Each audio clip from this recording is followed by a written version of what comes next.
আপনি কি জানেন বাংলাদেশের ইতিহাসে এমন একটি সংসদ আছে যাকে বলা হয় দ্বিতীয় সংসদ, আর সেটি হলো ঢাকা বিশ্ববিদ্যালয়ের কেন্দ্রীয় ছাত্র সংসদ বা ডাকসু। আজকে আমরা জানবো কিভাবে ডাকসু শুধু ছাত্রদের সংগঠন নয়, বরং বাংলাদেশের মুক্তি ও গণতান্ত্রিক আন্দোলনের এক অমূল্য অংশ হয়ে উঠেছিল। 1923 সালে প্রতিষ্ঠিত এই সংগঠনটি সময়ের সাথে শুধু ছাত্র রাজনীতি নয়, বরং পুরো জাতির ভাগ্য নির্ধারণেও গুরুত্বপূর্ণ ভূমিকা রেখেছে।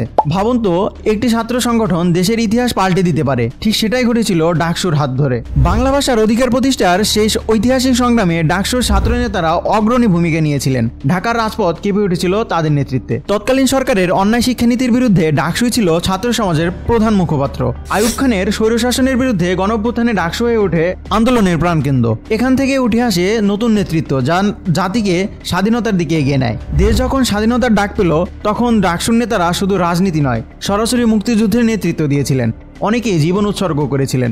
স্বাধীনতার পরও ডাকসু গণতন্ত্র প্রতিষ্ঠা ও স্বৈরাচার বিরোধী আন্দোলনে সবসময় সামনের সারিতেই থেকেছে। তাহলে প্রশ্ন হলো, আজকের দিনে ডাকসু কি আবার সেই ঐতিহাসিক ঐতিহ্য ফিরিয়ে আনতে পারবে, নাকি শুধু স্মৃতির পাতাতে সীমাবদ্ধ হয়ে যাবে? আপনার কি মনে হয়? কমেন্টে লিখে জানান। আর ঐতিহাসিক ভিত্তিক আরও গল্প পেতে চাইলে অবশ্যই চ্যানেলটিকে সাবস্ক্রাইব করুন।